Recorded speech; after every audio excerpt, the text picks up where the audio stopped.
Hello, and welcome to this CADAF Lumen Art Talk, Collecting the Intangible. I'm Carla Rapoport, Executive Director of Lumen Art Projects, a UK-based nonprofit which produces and curates exhibitions, commissions, and events using art that intersects with science and technology. Our network of more than 400 artists globally is drawn from our annual juried competition, the Lumen Prize for Art and Technology. Launched in 2012, every year, artists who are longlisted, shortlisted, or who win a Lumen Prize award are immediately eligible for opportunities that Lumen Art Projects develops with its partners worldwide. I'm pleased to say that 3 of these partners are part of today's program. That's CADAF, Goldsmith University, where one of our panelists works, and Anise Gallery, where our third panelist, which our third panelist co-owns. Today, we're talking about collecting works made with digital processes. In other words, the intangible. All of us and all of you are listening and are here because we love art, and some of us buy it from time to time, maybe here even at the CADAF Art Fair. But how many of us will buy art that isn't a physical thing? A print or a sculpture? How many will buy video or VR art or generative art or many of the other types of born digital art on display here? Some of us are even uncertain about buying physical art that was made through digital processes for the fear that there'll be hundreds of them ending up somewhere. So even if it's physical, we sometimes are a little bit nervous about purchasing born digital art. It's a relatively new idea, and even a total fan like myself has I've only dipped my toe into it recently. So I'd like to start this panel by discussing a little bit of my own experiences as a collector, and then I will introduce the other panelists, and at the end of that, we will have a discussion. So for my first slide, I'd like to show you one of my works that I've collected. This piece is the 2018 Gold Award winner, The Butcher's Son, by Mario Klingemann. Mario, who's German, is revered within his community of artists who work with artificial intelligence as one of the most respected artists working with AI today. This work was created using GANs, generative adversarial networks. And rather than go into a deep discussion of what GANs is, let's just say that a machine created the image you are looking at, but it was guided by Mario all the way in terms of the inputs it scanned and the output Mario chose. Collecting this piece was easy. Mario's agent struck an edition of this work, and I bought one of them, and it's now hanging as a print in my home. By the way, if you like it, small plug, you can buy an edition too. Just head over to the Lumen Art Projects booth here at the CADAF Fair. The second slide is a generative work by Mario that Sotheby's auctioned in London last year. Collecting this provides a little bit more of a challenge. And this work turns on and generates images, never producing the same image twice. It fetched just over its guide price of £40,000 out of my price range, but it's fair to say it didn't touch off a bidding frenzy. He was happy, of course. However, Sotheby's and Christie's and the other auction houses are understandably cautious about the genre, perhaps simply for the time being because there isn't much of a secondary market for this work, and institutions have been slow to collect it. Now I'd like to go to my last slide. On the left is an installation of a work by a 26-year-old British artist who in 2018 and 2019 was a Lumen Prize finalist. The work on the left was installed last year at the Zabudlowitz Gallery in North London. I liked it so much, I asked the artist if I could buy it, and he said yes. He had created 5 editions of the work, and I could have the second. As a newbie collector of moving image art, I was surprised to discover that with all the talk about digital signatures, blockchain technology, and encryption, this never came up during the purchase. Much as you would buy a photo or print, there's a trust between the purchaser and the artist that 5 editions means just that. I received a master file which could be used to create future copies of the work should the technology change or improve. I bought a 50-inch Samsung TV, which you can see on the image on the right. That's my sitting room. And voila, I had video art in my home.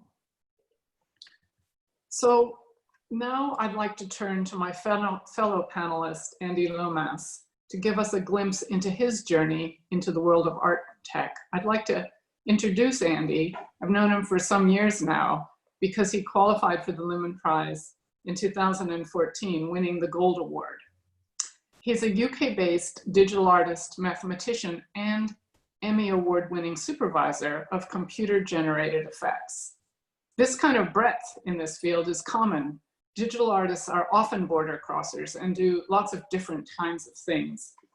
His artwork explores how complex sculptural forms can be created by simulating growth processes inspired by the work of Alan Turing and Darcy Thompson, and it explores the boundary between art and science. He's exhibited internationally, including the Pompidou Center, the V&A, Royal Society, SIGGRAPH, Ars Electronica, Science Museum, and ZKM.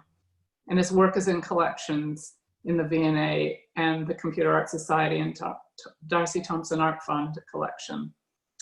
He's currently based in London, developing his art practice, as well as lecturing in creative computing at Goldsmith University. And I can't introduce Andy without saying that his production credits include work for the Matrix films and Avatar, and he received Emmys for 2 works, including Alice in Wonderland that was filmed in 1999. So Andy, over to you. Thank you, Carla. So if I just share my screen. Okay, hope you can see that. So yeah, I guess you touched on so many issues there, which I think are sort of relevant. So I guess my art practice, I think it's quite well described maybe as computational sculpture. I think that what I'm trying to create is 3-dimensional form and structure, but create it algorithmically using sort of computer code, as you said, basically based on things like growth algorithms and biology. So the essence of my work is that trying to explore this sort of relationship between growth and form, particularly the sort of things you see in nature, where instead of, I guess, conventional sculpture, taking like a big block and then sort of sculpting it from the outside in, I guess nature generally works by the inside out, like things at the levels of individual cells and how cells grow and proliferate and form the structure from this process, almost like the progressive growth of a structure. So what I'm basically doing is writing computer algorithms, computer code, that's simulating things at those levels of individual cells. And I guess it's inspired by biology, but it's not trying to be an accurate biological simulation. What I'm interested in is, what can you do creatively with these sorts of systems? It's almost like, nature produces such amazing forms and structures. And I guess things that I think we are particularly attached to emotionally. We react to this sort of like, rich, organic, complex forms, I think, in particularly strong ways. But how can we work with those creatively? How can we, so a lot of my work is about creating these structures, but then also my relationship with it as an artist. How do I influence, modify, not just let the computer just run completely, which I guess touches on some of the things you said, Carla, about like Mario. It's very much feels like a collaboration, myself with the computers. So these are some images from actually the work that won the Lumen Prize back in 2014, which is called Cellular Forms, which is basically these sort of generally spherical-like structures which are created by these processes of cell growth. And all these images are about 50 million cells, but basically there's all these pictures are actually produced by the same system. It's just one piece of software, but it's just modifying the parameters, modifying how strong different influences are. So things in the code for things like how much food does a cell need before it splits into 2 cells? And when it splits into 2 cells, what forces does it exert on the ones around it? And almost is it selfish or cooperative? It's almost like when it generates food, does it take it all itself or does it share the food with its neighbors? And all these sorts of things are things that can change the structure that grows in hopefully interesting ways. And I don't know what it's going to do. It's almost I'm mixing ingredients that I think have the potential to be interesting.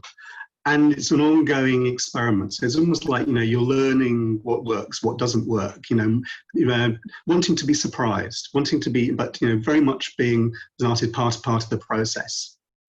So I've then been sort of working almost like modifications and variations on these. So for instance, this is what's called Plantlike Forms, which are the same basic system, but where the forms grow upwards. So basically the light lets them grow, comes from above. And just by that small change, you end up with much more sort of tree-like, fern-like, mushroom-like sort of shapes and forms and structures. So it's almost like a very small change to the system, but then with rich additional variety. And this is another series called Hybrid Forms, where I was mixing together more than one different cell type in the system. And you start getting almost embryo-like or deep sea organism, microorganism. So again, it's sort of like small changes to the system, producing like an incredible change of variety that you sort of can get from it. So I've been working on sort of creating artifacts from these in various different ways. So this is from an exhibition from a few years ago at Waterman's, which shows almost like a number of different types of artifacts. So I've got 2D prints, very high resolution, archival quality, really nice quality. And there's a level of detail you get in sort of 2D prints that I really, it's something I really like, I really react to. But also like a 3D sculpture in the foreground, which is one of the first things that I 3D printed. And there's an installation piece, which is 2 projection screens, which actually has an arrangement of mirrors in the middle, so that if you look at the mirrors in the correct way, it's a stereo viewer. You can actually see the forms in 3-dimensionally. So it's sort of like you can see it just as 2 screens with the interesting projections, but look at them correctly, and suddenly it's a 3-dimensional, so a virtual 3-dimensional sculpture. And on the back wall, there's a video screen. It actually was 4 video screens in a row, each of which was showing exactly the same data, but from almost like differently processing different parts and almost different views into the same data. So I was sort of experimenting with almost like presenting these as artifacts in different ways. And that's one thing I'm really interested in, is almost the data is originally this 3-dimensional structural form data in the computer. But the process of turning it into artifacts, there's lots of different ways and techniques and things you can pursue, each of which I think bring different elements, and we actually react differently to materializing it in different ways.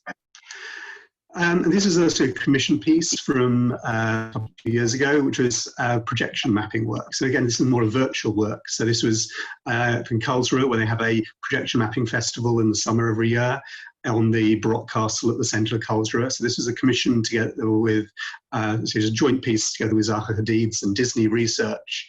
And to my work in it was these grown forms, but trying to respond to almost the shape and structure of the building. So it was like influencing how the growth happens, but responding to the sort of this very elongated, sort of wide, it's 10 times wider than it's high, the sort of buildings, almost like responding to that sort of structure. And this is a piece from last year, which was a work with the musician Max Cooper, I've worked with quite a few times over the years now. And he was commissioned by the Barbican to do a new concert for them. We had 8 projectors in the main concert hall at the Barbican.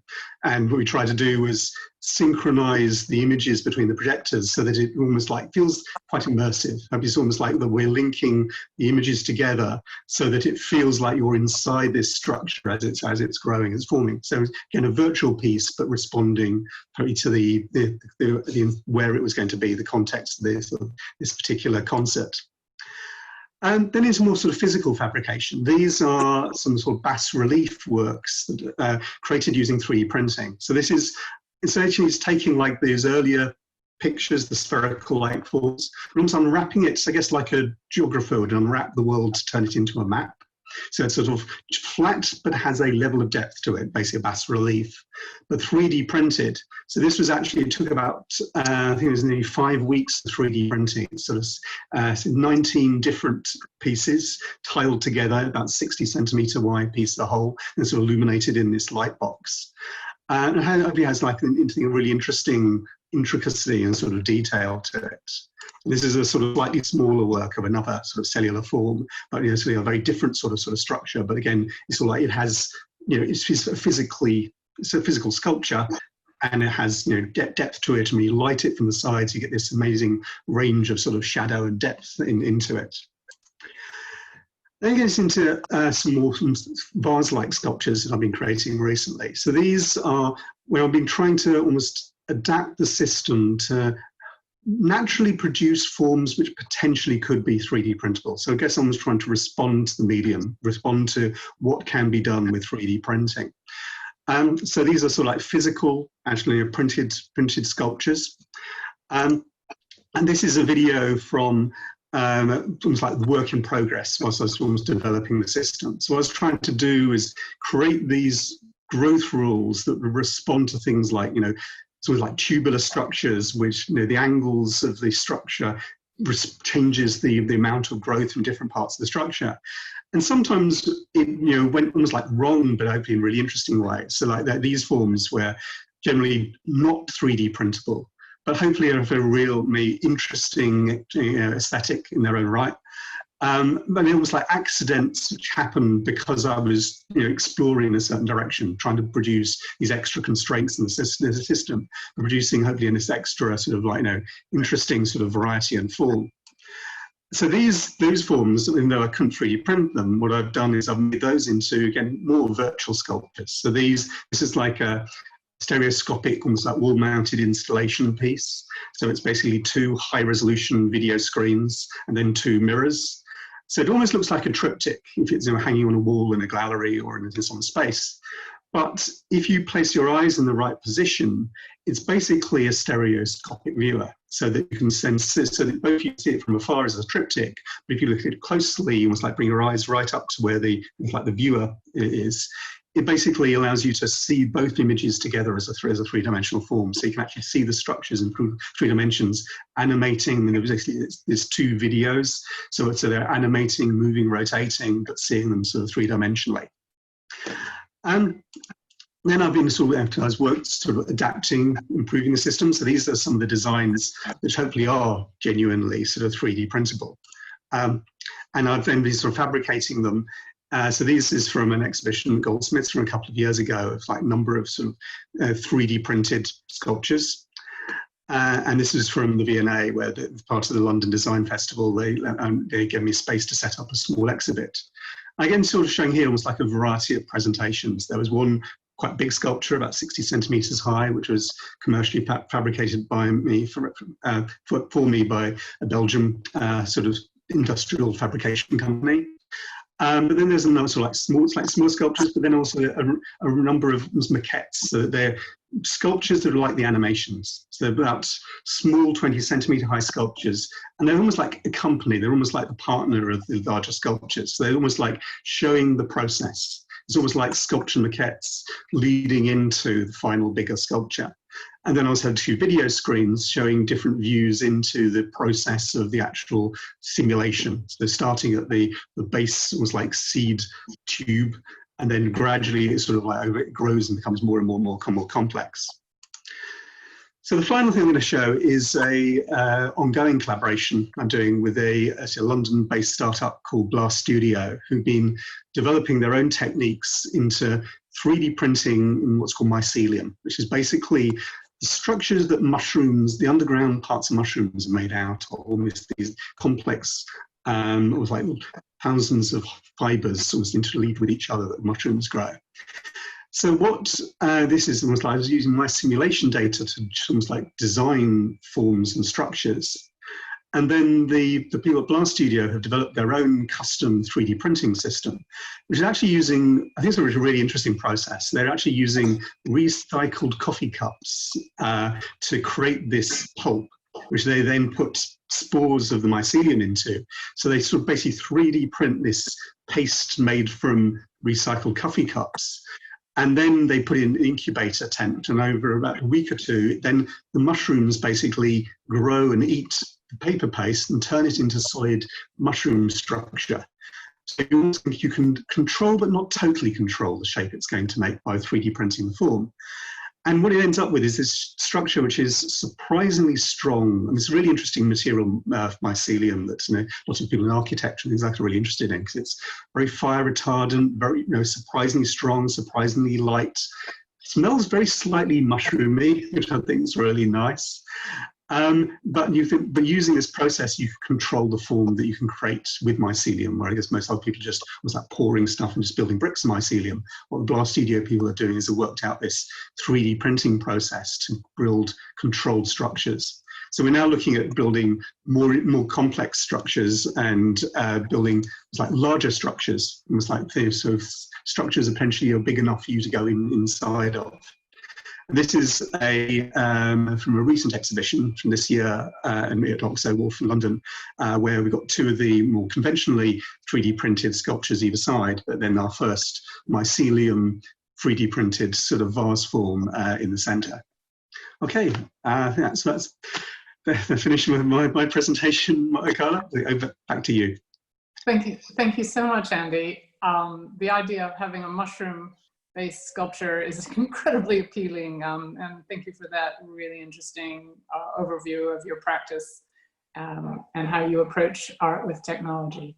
So it's my pleasure now to introduce our third panelist, Joe Robson, who is a UK-based architectural artist and a fellow and board member of the Society of Architectural Illustration since 2007. He was president between 2011 and 2014, during which time he published Drawing on Architecture, the first ever compendium of the Society's work. His artwork has been published in numerous books and journals on contemporary architecture, and his work has been exhibited in the Royal Academy's Summer Exhibition and the Sorbonne. In 2012, Joe established Anise Gallery with Jacqueline Joubert. This joint venture has rapidly become recognized as one of London's key galleries focused on architectural artwork, showing work from widely recognized artists alongside supporting emerging talent through graduate exhibitions. With a constant ambition to challenge conventional exhibitions, the gallery has prided itself in using technology to enhance the experience of its visitors and their interaction with artwork. It's my pleasure to introduce Joe, who will introduce his own practice in the gallery, and then we'll moderate the panel. Over to you. Thanks, Carla. Thanks, Andy. I'm just going to share my screen for a while as well, and then run through a few slides. So my practice really started with building a 3D model, which at the time was the largest 3D model ever created of an urban setting. So this was the whole city of Bath, which took quite a long time to build. It was essentially broken down into lots of blocks, and this was the first ever CGI that was created of that model, which this is the resolution that it is. So apologies, you're not seeing bad things on your screen. This is the resolution. It's about 640 by 480, and it took a week to render on a £250,000 silicon graphics machine. So this is back in 1992. This is a long time ago, but it just showed that the emergence of digital technologies within architecture was very key and important, and obviously as it's progressed over time has become the sort of standard in a way. So as we worked through this, myself and a team of researchers at the University of Bath in the architecture department, we were looking at how to develop the visuals really to make them more realistic, more beautiful, more evocative as well. And this was an early image I did based on the Bath Abbey, just showing the underlying CAD data, which was all built up from the time we were building this all in AutoCAD and rendering it in 3D Studio, as it was called back then. So just early stage images really, but they were more research based. And then since about 2000, I've been developing works which are more art based. So this is a scheme working with Field and Clegg Bradley, all virtual, nothing built here at all. It's just a fabrication of a scheme, of a thought, of an idea. And that has really driven my practice personally for the last 20 years. And in that time, I've worked on some fantastic schemes. This is a great project by Foster and Partners in Lime Street that's all built now. This is very early stage design development image with them. One Blackfriars, an image from about 10 years ago. This is pretty much built now, but not as tall as they intended when this image was created. The Shard, obviously, we worked on a lot of the marketing images for the Shard. One of the most beautiful images which are still around to this day, and these were created about 5 years before the Shard was built, and the images themselves have almost as much life online now as the as actual photographs. So I don't only work on towers, but towers are pretty beautiful, and this was a scheme by making Canary Wharf. This one is almost built now, actually, as well. And the interesting thing for this project is we started by doing 2D images based on 3D information, obviously, but 2D work. And then we moved on to recreating the whole scheme in virtual reality, so that the developer could sell flats virtually. And it's taking that kind of idea of digital artwork one step further, digital building. So the technologies which are driving that, really, I've been very interested in for many years, and I think it's only recently that it's got to a stage in its technology and its abilities that it makes things which are beautiful possible. And this is just a quick screen grab showing a conventional CGI, which took about an hour to render on the lower part of the screen. On the upper screen, exactly the same scene rendered in Unreal Engine, and that took about 1/100th of a second to render. So the difference in time just opens up a whole new world of possibilities with virtual reality, and that's something that has always been at the forefront of all the work that we've shown with Anise Gallery. So going back to Gallery, we established this in 2012. Jackie and I set the gallery up, really with a focus on architecture and architectural artwork, works which are inspired or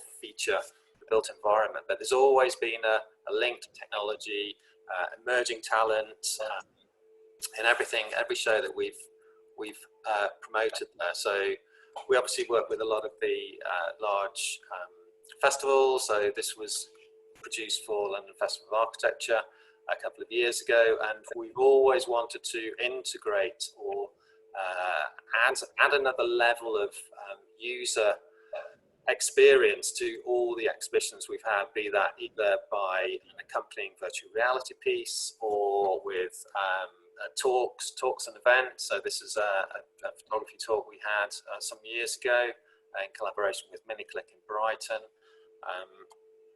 So that's the gallery in Shad Thames. It's just along from Tower Bridge, and it's been a great journey over the last ever since 2012.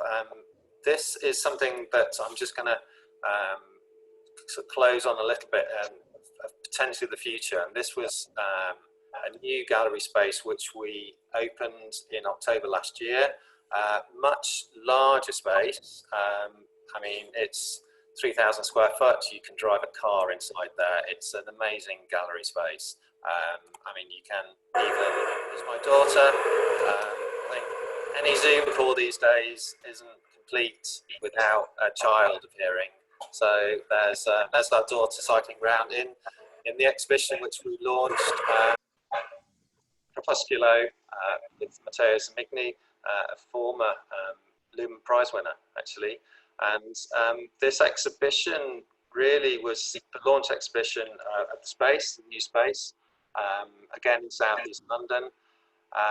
And the reason why I want to really kind of end now on this is that this work, the work and the exhibition itself really wouldn't have happened without a lot of funding and support from Anise Gallery itself. And that really, I want to just talk about the idea and open it up to the panel now about commissioning of artwork. And as a gallery, we've actually commissioned a lot more digital artwork than we have actually sold digital artwork. And it's going on from what you were saying earlier on, Andy, about how a lot of your works are commission based. What I want to open up the questioning to Carla really about, would you see yourself as a collector commissioning a piece which doesn't then necessarily end up being within your physical home, for example? So commissioning a sculpture which is in the public realm for others to enjoy. In a way, you're still supporting the artists. You're saving yourself a lot of storage problems. But how would you, as a collector, see commissioning a piece rather than conventionally buying a piece? I think that's a really good opening for our panel to discuss how we see the market developing. It's going to need a wealthier collector than me to get involved in commissioning something for the public space.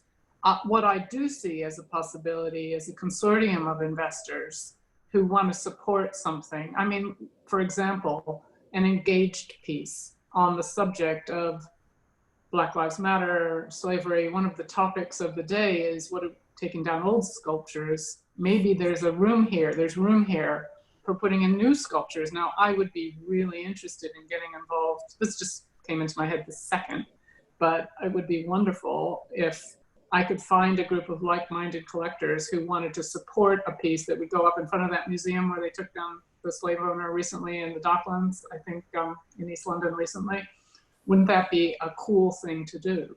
And wouldn't that give artists an amazing opportunity? And wouldn't that give us a new way of looking at sculpture? I wonder what you think, Andy, about something like that, a radical idea of a consortium of investors.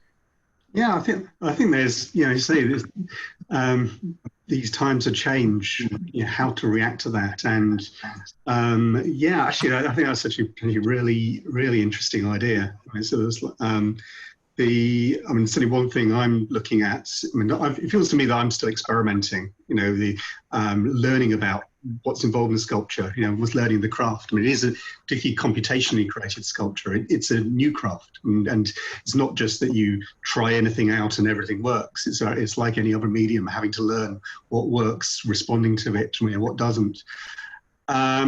And I guess you'll see when you can see, my problems with storage. I've got the nice sculptures up on the shelves here. I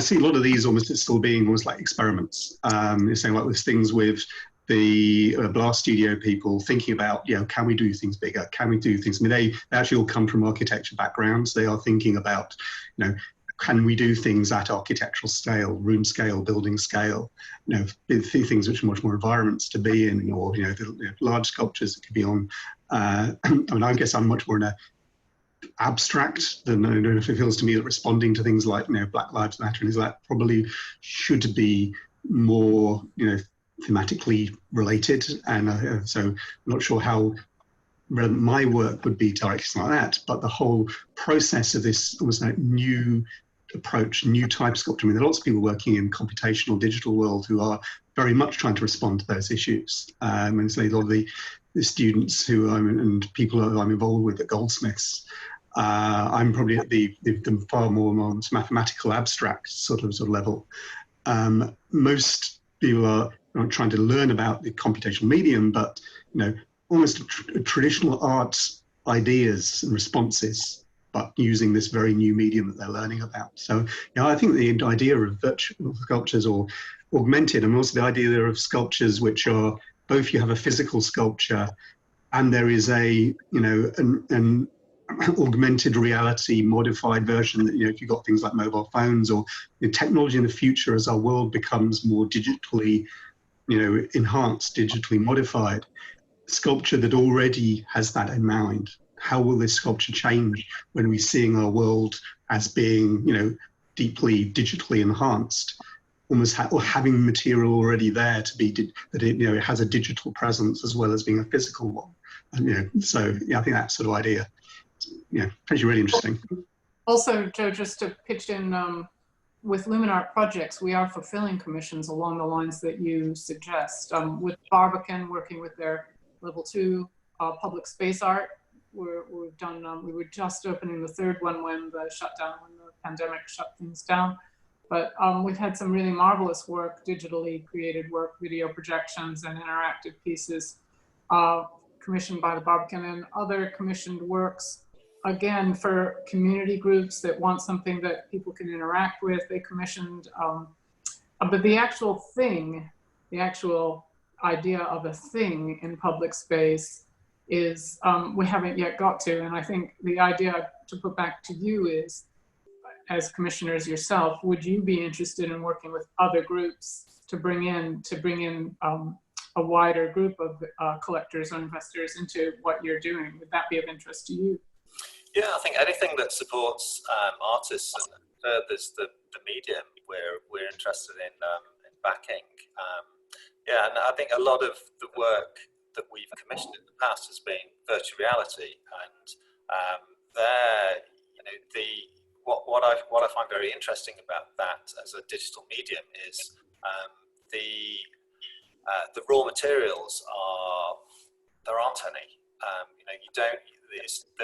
The problems of creating a large sculpture, the materials, the workshop, all that are gone. And I think the freedom which these new technologies bring to developers, artists, creators are fantastic. And I think that's something which is really key in how things may move on, and hopefully will help the appreciation of digital artwork as well. So I just want to touch on another question really relating to VR, and Carla, you mentioned it in your intro about the sort of functional side of digital artwork and how to store, how to maintain, how to archive. Andy, is that something that you've obviously had thoughts on? Is something that you could kind of share with the panel? Yeah, I guess particularly actually when I'm working with people like the V&A and their collections and things. I mean, archive. Well, what is this work going to be in 10 years, 100 years, 400 years time, and things like questions like that. And I guess when you got something like computer-based things using virtual reality, I mean, where software changes, I mean, even a piece of software that runs now might not run the same in 3-4 years time, or the hardware is completely different and things. And I know the Tate are actually working a lot on that. They've got a project particularly looking at virtual reality on how to make it something that can be preserved, can be sort of because it's and conversations I've had with, or say the V&A, it's obviously you've got prints. What they look at is what inks are used, what pigments, what the paper, is it acid free, or the traditional sort of archival things. And as long as you do things from a well mapped out process, hopefully you've got something which is incredibly archival. As you move into digital things, which are things like self-generating or purely virtual, or it's video files, obviously questions of, well, does it have to run on that particular screen? What happens when that screen breaks? Or is this a file which can be updated and used on new technology in the future? So yeah, that's the big question when particularly dealing with the V&A, where they're interested in what I think is right as an artist for the piece. And also then, almost like what it's giving them is like a pack of things. Almost this is the current, how it's been exhibited in the exhibition that they saw and they wanted to be added to their collection. And then here's additional material that helps its preservation. It's a really important question, Joe, and I think it's also a barrier because a lot of institutions aren't comfortable with the protocol for this kind of archiving. That's a barrier to collecting. And I think the Tate project, which we've been involved with too, one of the reasons for establishing it was to help the institution feel more comfortable and its sister institutions to feel more comfortable about buying and collecting VR work. And until institutions do feel comfortable and start buying, and I feel it also reduces the comfort factor of collectors. Mm-hmm. So I think you've touched on a really important point. I mean, people are perfectly comfortable restoring 17th century paintings with all kinds of expensive, exotic materials, but somehow when it becomes digital, and I think there's a certain fear factor amongst those of people in the art world who didn't grow up with the technology. As the years pass, there'll be more in the field that will have grown up with it, because everybody grows up with it now. But those in their 40s and 50s, maybe those in power still are a little bit nervous about this. And I think that nervous factor plays into this question of how is it archived? How do we save it? How do we store it? And I think that feeds back into the whole cycle of, well, who, you know, taking the leap into collecting.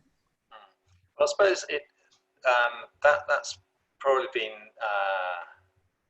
helped somewhat by the kind of prevalence of cloud storage, because I guess with digital artworks, your main worry is, will it ever be deleted? Is it just going to disappear? Because there is that possibility that it can be deleted. So cloud storage, there's a lot more security with that. You're not going to have a fire and all your backups are going to burn down. But so I think that should help ease matters for collectors. There's also, you know, just I suppose we look back on historically, and I don't know whether this is the case with you, Andy, but some of the files I was working on in the mid-90s, I'm sure I'll have a CD of them somewhere, and I'm pretty sure if I opened them up now, the software that I run now will be able to import them, because software usually they're not very good at being backwards compatible, but they're very good at taking old files and opening them up and them still having a life. So I think it's one of those things that maybe there's a lot of nervousness about worry about them where it's not necessary. A lot of digital files are just JPEGs as well, and you know, you can't really imagine that a reader for JPEGs suddenly stopping. You know, billions of photographs are JPEGs every year on people's phones. That's how people catalog their life these days. I guess it's what's important is I think the artists and, you know, the collectors and particularly the institutions who are almost like establishing what it means to preserve work. It was like that they're taking it seriously. That they're I know there are things like ideas. The Computer Arts Society. I know Sean Clark at the Computer Arts Society's idea of was like having a standard platform, which almost they can say, you know, probably based on the Raspberry Pi as a current concept, but was saying here's a platform, and if you make a work that fits within this platform, almost they will try to make sure this is preservable. And what's called the images of the software and virtual environments, things like that. There's lots of ideas that, because things like the computer software industry and things like that, and it's an important thing for them. Hopefully we can borrow those same ideas. It's almost like how to make this thing, you know, it's encapsulating everything that it's dependent on. But when you're creating the work, you need to be thinking about that. How do I encapsulate everything so that in 20, 50 years' time, and I guess there are some real examples. I mean, like, you know, the work from computer work from the 60s and 70s, which already is going through a process of people reconstructing, making again. There's one in Sensta, which is like this sort of physical kinetic sculpture, but driven by computers and pneumatics, you know, sort of pistons and things. And you know, one of Ivanovich's works, and that was from over 50 years ago, and has recently been reconstructed, restored in Poland to being a fully operating. You know, they've gone through almost like the process of taking a medieval painting and restoring it. They have restored the Sensta, so it is back rather than just being pictures in books and things. It's back being alive, kinetic, computationally controlled sculpture. I've seen an example of that too. One of the early pioneers of digital art, Paul Brown, said he spent 3 weeks creating something for the Science Museum in the 70s, and then he was standing next to it at an exhibition I saw him at in January, and he said it had taken him 2 days to recreate it, and there it was. And hopefully, when the world comes back, the Science Museum will acquire it. Wouldn't that be cool? because they couldn't get their hands on the original, but he's the same artist, and he had his plans from the original. So it is exciting to see these things. I guess what I'd like to just say is, when people look at the video art in my home, it's not so much, you know, they're worrying for me about it perishing in a fire, but they're worrying about whether the artist will make 7,000 copies of it and post it on the web. And that, I think, is a big barrier as much as the archiving, because it's like photography in the early days, or prints even in the early days when the print making world began, and people thought it was just copycat stuff and it wasn't really art. And I think for video art to make that leap, and all of the art we're talking about to make that leap, for the from the collector's point of view, to think I trust the artist. I don't know why that hasn't really happened with digitally created files yet. It should happen, because we feel that way when we buy Andreas Gursky's print. You know, we don't worry about it. He gets millions for this stuff. I don't know if you had a thought about that, Joe or Andy. Yeah, I suppose exactly. I mean, it's always been the problem with photography, and it comes down to trust, exactly as you say. And trust systems have been established for many years, and why should they change now? Yeah, it's just the medium is different, but the trust still remains.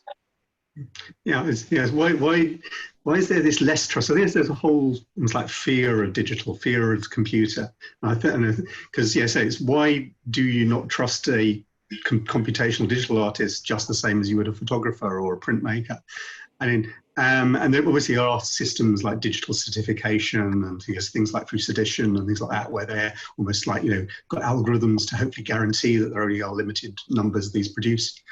But I guess there's one thing where I've almost gone the other direction on this, that most of my work recently, particularly in the prints, I generally do those as one-offs. And actually, it's almost interesting the reaction you get from some people on that. I almost feel that they're almost like these grown forms, and they're almost like individual organisms. So it almost feels appropriate to me that these are one-offs, though they are digitally printed, and my printer's there behind me. So it was nice, good archival printer, but it is a printer. But I was guaranteeing that there's only going to be the one version of this. It's a matter of trust. I feel it's almost what's compatible with my artwork, that it's just that this is a one-off. And maybe in some ways that's actually a much purer system, because the one-off, that there's less worries about duplication or anything like that. And if you boil that down to its essence, it's as a collector or as a buyer, or you are actually buying that idea, that one moment. That piece. That one piece, and I suppose that's also, you could say that of generative art, I guess, as well. You're actually investing in that idea, the beautiful idea of work which is created in it by its own existence. And I suppose maybe, I don't know, Carla, it's kind of a question for you, because you've obviously bought Jack's work, and how did you feel about that? Were you more excited by the idea of the work, or were you more excited by the beauty of the work? Obviously, there's a combination of both, but what drove you to that? It was definitely the beauty, because I've been involved in the idea of this work since 2012, and I purchased my first video piece in 2019. So that meant I'd always been attracted to the idea of it, to this kind of work, but I've never wanted it in my home until I saw something that really made my heart pound. And I think it's a personal interaction, isn't it? Now that I have one and I enjoy it, I'm more susceptible, is that the right word? I'm more inclined, I guess would be the right word, to see myself purchasing more. I think it's a barrier you have to overcome. But not only is it beautiful, and it has its own this piece has its own bird soundscape that the artist created as well, using artificial intelligence. The sound is beautiful, and the visitors to my home have also enjoyed it. So that all reinforces it, doesn't it? That people come and say, oh, that's beautiful. That's amazing. So instead of seeing it as work that I go and see at the Anise Gallery or the Budowitz Gallery, I see it as something in my home. That's the barrier that I think I personally had to jump over. And I now don't even think about how it was made. It's just a beautiful thing in my living room. I think it's even for someone like me who lives and breathes this industry. I don't know, have you got personal things you've collected, Joe, in your home?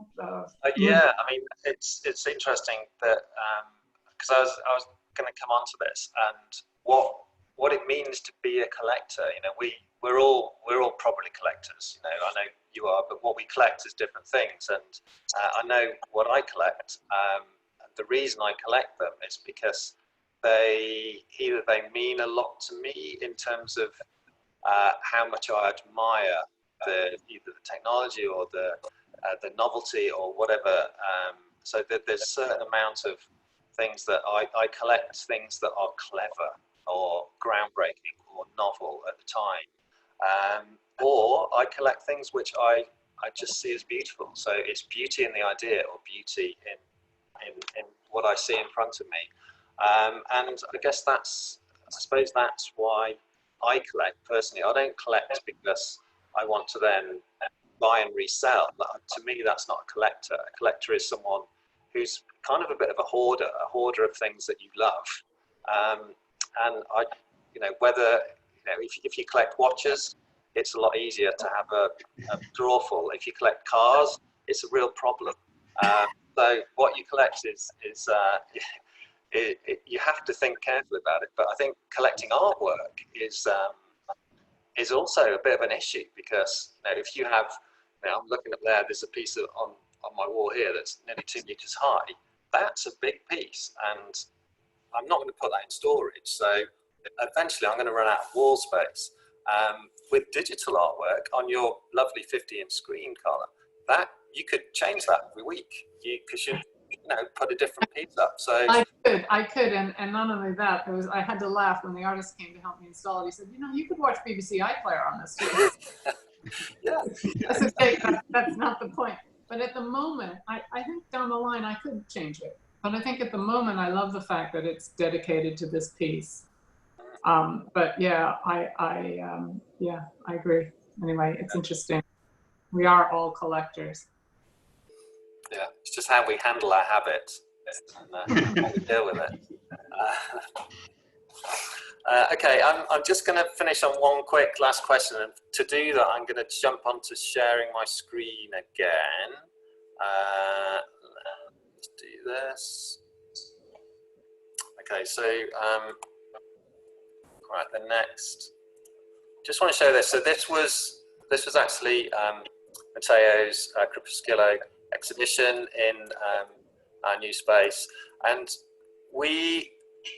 what we did at the time, we just catalogued this really by making a 360, and you know, you can zoom right into these things, and you know, you don't really get the same, obviously the same beauty or texture as you would if you were there in person, but just as a way of cataloguing exhibitions, this is one we did recently for an exhibition in the Anise gallery, so you can jump between the different pieces of artwork. You know, there's little bits of information you have on them, and you know, again, you can really get into the texture of these things. So you know, you can almost feel the relief in that. I mean, there's a lot of texture you can get. Obviously, it's not like being there in person, but what's leading me on to is obviously, again, we can't really have this discussion in these times without mentioning COVID and how the return to people going to galleries, the sort of emergence and prevalence of 360 tours. You've seen all over the place for exhibitions these days. You know, we've been doing them as well. And actually, are people going to want to return to galleries when restrictions are lifted, or will we be satisfied by a much wider variety of seeing much greater different galleries? You could visit 100 galleries in one day virtually. and see a lot of artwork. But as an artist, do you feel that if your work only existed in a virtual gallery, would you feel satisfied? And Carla, as a collector, do you think you could actually go to a virtual gallery such as that, get enough information about a piece to make a purchase? This is pre-recorded, this talk, but we will be broadcast during a virtual art fair, Lumen's first experience in participating in one. So I'll know more, Joe, when that's finished, when I've experienced it. But I think to say now, pre-CADAF online, I think it's for me as a collector, I think it's a generational thing. For me to buy, I will want to be there in person. I'll want you to give me a glass of wine and, treat me like a really valued customer, create a relationship with you as the gallery owner or the artist, which is what happened in the case of the video piece I purchased. I know him and we like each other. And that mattered to me to spend that kind of money. It wasn't a huge amount, but it was more than I normally spend. And so for my generation, I think for people 50 plus, it'll still be, but my guess is for a younger generation, like your daughter and 10 years older than her, she will have grown up in this world. She won't know anything else. I mean, she will go to the world. I'm seeing this now with the kids around me here where I live. They are going to the world on their computers during lockdown, and this is fabulous. Yeah. So I see a generational. Andy, how do you see it? Yeah, I think from there, I think the whole idea of mixed reality, that the world we live in won't just be there's the physical and the virtual. That if we are going out into a physical gallery, there will be a active digital presence right there in front of you, instead of you looking at it on a phone, or just as you look at the world. There's digital as well as physical everywhere, and how art and galleries respond to that. So I think that what's probably going to become is that the two become more and more fused with each other.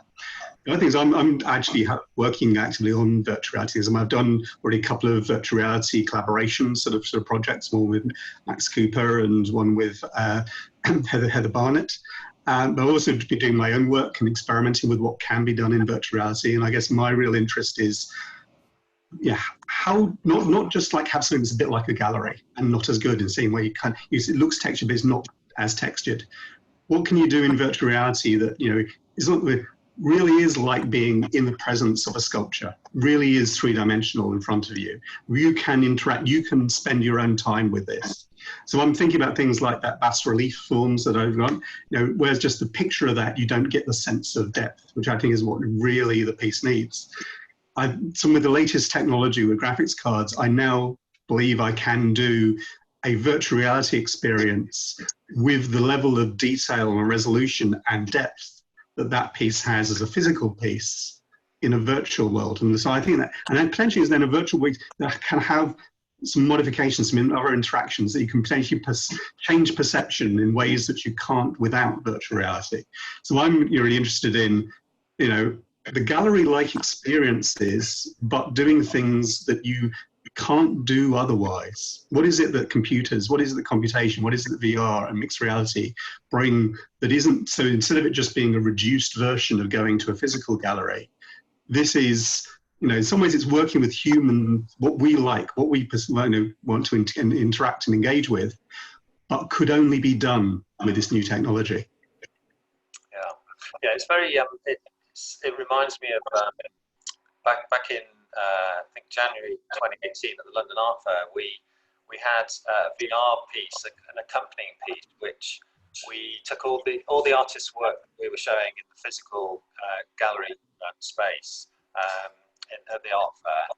We then put into a curated VR guide, so visitors to our stand would look at the physical piece of work, be it a picture on a wall or a sculpture, and then they would go into a VR presentation really that lasted for about 5 minutes, and it took them through each artist and it augmented an experience to them which added their understanding or appreciation of that particular artwork.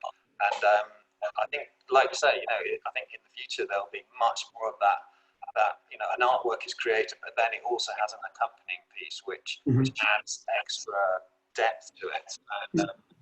And there's a piece that I was involved with Zaha Hadid's, where they had an exhibition of Zaha's work at the Serpentine, and they had some virtual reality, but yeah, not just to be the gallery. It was almost like how to interpret the dimensionality in her work, and there's movement and dimension in her work, which is you really infer from the pictures, but can we actually explore that? And the idea was using virtual reality as a way to really much more directly engage with that. So rather than just being a guide to the exhibition, it was meant to be things that informed working with the people actually at Zaha Hadid's company. And actually, sort of trying to get a greater depth into her work. Yeah. I suppose that work could then be sold if, for example, you were selling a large Zaha painting. It could also be accompanied by the VR piece that was created from it. And then that would be a pure one-off. You have the concept, the idea, the physicality of it, and you also have the one-off VR of it. I think with sculptures, the physical sculpture could be accompanied by the video and maybe VR, which shows the process of how it was, the generation, the story of its generation, almost like how they went from being this simple geometric form into this rich organic form. We're also going back to what we were talking about at the beginning, Andy, going back to also the political context. The actual thought process that the artist was going through, the engaged process to the community, or the history that it's trying to engage with. Not just the way it was made, but that's cool, but also why it was made and how it interacts with our culture. So it's a really great idea. Okay, well, we're about out of time now, so I'm just going to close and say thanks ever so much to Carla and to Andy, and also to Julia for sorting out all the tech and CADAF itself. So thank you all. I hope it's been enjoyable, and enjoy the fair.